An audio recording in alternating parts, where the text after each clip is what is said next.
You mentioned instead of, before attacking Iran, they have to weaken or destroy the axis of resistance, all from Lebanon going to Iraq and then to Yemen. What is your understanding of what has happened recently in Iraq? Basically, the new government is trying to do some sort of operation undercover the corruption, going against the corruption. Is that related to what the United States is trying to do in the region?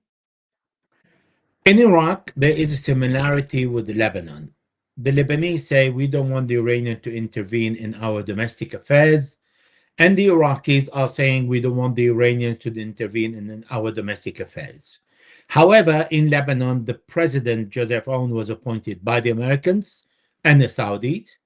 And in Iraq, the larger coalition selected Noor al-Maliki as a prime minister, and because they have the majority of the parliament. And Donald Trump said, no, I don't want him. I want Ali Zaidi. That is my man. And the Iraqis could uh, not listen to Donald Trump, and they exactly did what he wanted for a simple reason. First, all the Iraqi oil revenue goes to the American Federal Bank. And Iraq's budget relies 90% on the oil. So you can imagine the moment they say no to Donald Trump, what can happen to Iraq with the million of um, civil servants to be paid every single month. They have to receive their salaries. So that will be another revolution inside Iraq because of the lack of money. So they really are caught by the neck, to say it nicely, by the Americans. So that is the dictate of the Americans. Now, the Americans have bombed Iraq during this war. The Israelis bombed Iraq several times. The Americans bombed the Iraqi security forces on the border with Syria, in Karbala, in Jurf al-Sakh, now it is Jurf al-Nasr, in Baghdad, in Salahuddin, in different places, saying that these are forces that are attacking us. And these are regular Iraqi security forces. And also, the Americans don't want to leave Iraq. So they have moved their bases into two places, into Erbil airport and in Harir in Kurdistan in the north of Iraq. And for that, they don't want to leave. They think they are very close to Iran. This is a very important base where the Israelis can use during a war. This is what the Israelis did. And this is the base where the anti-Iranian Kurds can depart and attack Iran. In fact, Donald Trump told us that he armed the Kurds and he sent them weapons, but he was unhappy because he said they did not use it. That was what President Erdogan of Turkey positioned, saying, if the Kurds intervene, I'm going to move in, because Iran, Turkey, and Syria and Iraq, they don't want a state for Kurdistan in these four countries where it's an island for the Israelis and the Americans to exploit as they want. Some people may argue, but the Americans are present in all the Arab and Gulf states, but that will be the moment where the Kurds can enlarge their territory, take part of Syria, change all the borders, take part of Iraq, because in Iraq there is a Kurdistan, Iraq, take part of Iran, there is a Kurdistan, Iran in the northwest, and Turkey, it has several millions of Kurds that also they want independent, and also, as I mentioned, Syria, they want the Rojava. It's a dream of the Kurds. So this is why this did not happen. Naftali Bennett, the former Israeli prime minister, told us that he sent thousands of Starlink for the Iranian to use it in communication so they can be guided during riots that they can start inside Iran. So because of all these reasons, we understand that the American objective is actually deprive Iran from all its allies and supporters. In Lebanon, they have Hezbollah engaged with the war against Israel. So Hezbollah is very busy there. In Syria, Syria surrendered, said to Israel, I'm no longer fighting. Israel is occupying part of Syria, and Syria is saying nothing, not even firing a bullet. In Iraq, this is where the Americans want the new prime minister appointed by Donald Trump gave an ultimatum until the 30th of September for all the Iraqi resistance to deliver their weapons. The Iraqi prime minister doesn't have a plan to remove the American occupation, not occupation because it's a government that is asking the remaining of the Americans, but in Iraq, there are still the Americans who are not supported by the majority of the population. And they have bases that the parliament asked in January 2020 when Donald Trump assassinated Abu Mahdi Mohammed and Brigadier General Qasem Soleimani that the Americans should leave. This is why there is this clash between the opinion among the Iraqi, but no clashes among Iraqis themselves about the presence of the Americans and the disarmament of the Iraqi security forces and the resistance. Because the Americans are even asking the disarmament of Hashd al-Shabi, that is a force under the command of the prime minister directly. They think Hashd al-Shabi belongs in its loyalty to Iran, therefore should be completely dismantled. And the reason why Hashd al-Shabi was created to fight ISIS is gone. There is no more ISIS, which is not true, because we see that they are carrying out at least 4 to 6 attacks per week in Syria and in Iraq. And Yemen, that last. Yemen, Iran said during the last war that the Strait of Hormuz will not be the only navigational passage that will be closed, but also the Bab el-Mandeb, the Red Sea, and the Mediterranean. And by saying that, it means that Iran has other plans for the Bab el-Mandeb.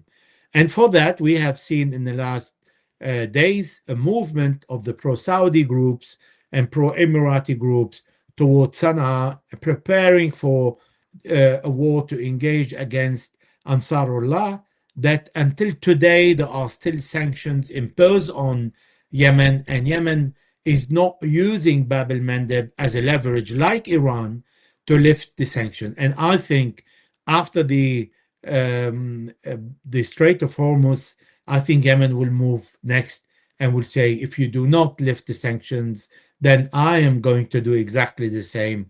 And this is what the Americans are afraid of. But the first objective now is to dismantle all the allies of Iran and isolate Iran completely. Do you think the government, the new prime minister of Iraq, would be able to disarm Hashd al-Shabi or these groups, Hezbollahs? They call it Hezbollah as well in Iraq, the different groups in Iraq. It's a good question. I think the color revolution that started in the 1953, actually, when the CIA mobilized the army, the media, the population, the religion against Mossadegh before overthrowing him, is a propaganda campaign training people what to say and what to do to give a justification for the removal of a person or to stand against someone in the country. It was done in the year 2000. It was done in Georgia. It was done in Kyrgyzstan. It was done in Ukraine. And it can very easily be done in Iraq because it has been tested in 2019 against Prime Minister Adel Abdel Mahdi, who wanted to strike deals with China and exchange reconstruction plans with the Iraqi oil, which means de-dollarizing the selling of oil. And this is where Adel Abdel Mahdi had to go, and the Americans were very brilliant in doing it by showing as an uprising of the population against corruption that exists. Because I'm telling you, I've been in Iraq since 2003 and I lived there for 9 years. The first most corrupted person after Saddam Hussein was Paul Bremer in 2000, immediately after the invasion. Why? Because he was really, and his wife, signing all the agreement, all the contract, even the removal of tank from Baghdad that I had documents at that time, that was given to his wife for 50 billions and giving a subcontract for 900,000 to an Iraqi company to remove the damaged and destroyed tank from Baghdad. So the corruption has existed in Iraq, in particular after the invasion of Iraq. And corruption is something that the Americans adore in a country. When everybody is corrupted, which means that people and politicians will have to put their money abroad in different countries. And once they transfer their money abroad, because they can't keep them in the country, otherwise they will be flagged with these sums. And there were enormous sums. One minister of defense stole $900 million, but then he was caught and he flew to Dubai thinking that he could escape. So there were billions of dollars stolen by the politicians. And once they have their money out, it means it's easy for the American to say, well, now we sanction you and your money, and you will not receive a penny unless you do what we want. So the corruption in Iraq is real. Until now, they don't have 24 hours electricity by the government, a project that needs less than $20 billion, and Iran has been spending hundreds of billions on something else. But this is a key for the Americans to use. What this prime minister did is he went and he sent the special forces to arrest key politicians, member of the parliament, director general of the oil department, and in the various institutions where they have collected dozens of millions of dollars in different forms, in cash, in gold, in everything. And he presented himself as the anti-corruption leader. Everybody loves him. So it was easy now for him to say, okay, next move is the militia and all the pro-Iranians. Now, there is also another reason, because these militants were not really angels in Iraq, and they have committed many abuses of power in the country, but not the link between corruption and disarmament. When you still have ISIS and when you still depend on the Americans to give you any spare part, you cannot use your airspace. Iraq cannot use its airspace without a permission from America. The whole war in June 2025 and in February 2026, for 40 days, the Israelis and the Americans used the Iraqi airspace to bomb Iran from above Iraq. Even we had report of 2 Israeli bases in the desert of Iraq next to Nekheb on the borders with Saudi Arabia, and they were dismantled and taken away when they were discovered. So Iraq is completely under the control of the American military, and it has no sovereignty. So how can you go and give the Americans what the Americans want the best, thinking that these actually can support Iran, because some of these groups did support Iran during this war and attack the American bases. So for the Americans, that's the objective. And Iraq is going toward offering the Americans what they want. I think it's amazing how the pattern is the same. You see, the pattern that they're following in Iraq is the same as it was in Syria. Syria was under Assad. They were capturing the oil facilities, everything with oil in Syria. They weakened the government in Syria. Then later on, you see the collapse of the government, and Assad is gone. And today, Syria, look at today what is going on. But the problem, the difference between Syria and Iraq is is basically is a neighboring country to Iran. So it's so important for Iran. And the understanding on the part of Iranians is that we have to stabilize the situation in Iraq. We have to stabilize the situation in Afghanistan. And because for such a long time with these endless wars in the Middle East, Iran has been influenced by these wars tremendously. Not Yes. only the immigration, the problems coming from the other part of the border. These are basic problems for Iran, the main concerns on the part of Iranians. But when it goes beyond that, it is all about the acts of resistance. Coming back to Lebanon, which is so important right now, we had the difference between the president of Lebanon, and it seems that he's trying to force uh, General Haikal to go against Hezbollah.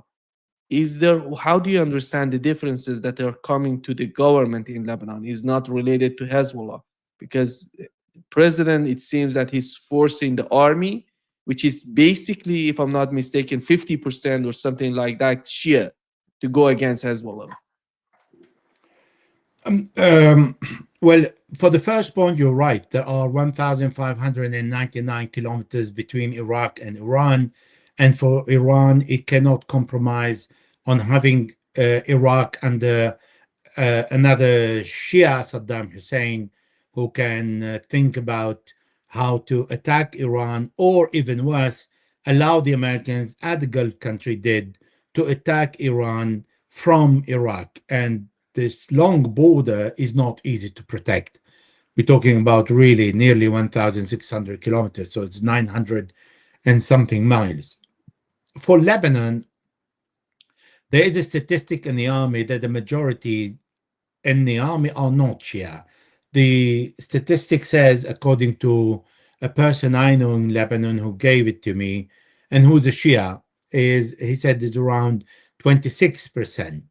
However, these are enough to divide the army if the army wants to take a position against southern Lebanese. Now, there is no need for that because the Shia are against the deal between the President Joseph Aoun, that he took the decision on his own without consulting the government and the parliament, and that would be against the law if it was a treaty. But he claiming, well, actually, this is not a treaty, and I don't need to ask anyone's opinion because it's only a framework. It's not an agreement, it's a framework. However, he has committed a violation of the law that is can reach the level of treason because he sworn to defend the constitution and the Lebanese law the moment he became president. And the criminal code in Lebanon, Article 273, 275, stated that Israel is an enemy. And these laws have not been amended by the parliament by a request of the government or the president to change it. It's still as it is. And by ordering direct negotiation with the Israelis, he has violated the Lebanese law. Now, already this framework fell before a departure because it has not been implemented. The Israelis said, we're going to start with 2 pilot area, and they have selected 2 villages they do not occupy. And then they say, oh, we made a mistake. Let's select a 3rd one that is out of their occupation also. So they said, we choose 3 villages that we could not control for you to come in and control, for the Lebanese army to come in. The Lebanese army said, I'm not going to work as a policeman for the Israelis to help them and save them to occupy area they failed to attack and occupy because they think the Lebanese resistance is very strong there. And with the 5 division, the Israelis failed to occupy it. So they want the Lebanese army to do their job. Now, in Lebanon, the Shia, the Druze, because the Druze leader said no, the part of the Sunni, like Jama'at Islamiyah in Beirut and in the north, the Saad in Tripoli, in Sidon, Osama Saad said no. The Christian Frangieh, Suleiman Frangieh in the north, Al Qura said no, he's against it. Gibran Basil, the head of an important delegation, an important coalition in the parliament, I think of 14 or 15 MPs, said no, he's against it. So you don't have only the Shia saying no. And this is why the president yesterday backed down by changing some terminology and quoting inaccurate point that he has signed off, like it says, he changed the word by saying, well, this is not obligatory, it is a choice. Nothing in the agreement, in the framework, is a choice. There is no mention of the Israeli withdrawal. There is no mention of the timetable for the Israeli withdrawal. And there is a most serious point, is that the Israelis can verify in every single village or position if the Hezbollah is still there or not, which means they can go into any area with the Lebanese army and the Americans to verify if there are still weapons for Hezbollah or not. So the bad fate, you see it when Hezbollah pulled out from south of the Litani River and for 15 months did not fire a bullet against Israel, and Israel kept hammering Hezbollah with bombing and killed more than 513 people, and then remained occupying several hills in the south of Lebanon. They moved from 5 to 6 to 7, and then they destroyed civilian houses in the area they occupy, and they rejected any call from the Lebanese government, who managed to convince Hezbollah to be disarmed in the south of the Litani River, and the Lebanese army blew up 5,000 locations of weapons during that time, and yet Israel said no. So what the Prime Minister of Israel, Benjamin Netanyahu, and the International Criminal Court fugitive for his war crimes, said, we will never pull out of the buffer zone. So even the agreement that he's saying we will redeploy, not withdraw, redeploy, even that he doesn't want. And his defense minister, Israel Katz, said exactly the same. So the situation in Lebanon now, Hezbollah is waiting for Iran. Iran is not going to change its mind about the end of the occupation of Israel in Lebanon, because Iran, in paragraph 1 and 13, speaks about the sovereignty of the Lebanese territory. And the sovereignty means that the complete withdrawal of the Israelis from land and sea, because Israel took the Kana oil field that is supposed to be exploited by several companies, which is known as a Block 9, and Israel said it's going to occupy it along with the buffer zone. So for that, Hezbollah is not firing at the Israelis at the moment, waiting for the end of the 60 days. And if these 60 days the Israelis reject the signature of Donald Trump on the agreement, and Iran insists on not renewing paragraph 1, then Hezbollah will regain the confrontation with the Israelis in the occupied Lebanese territory.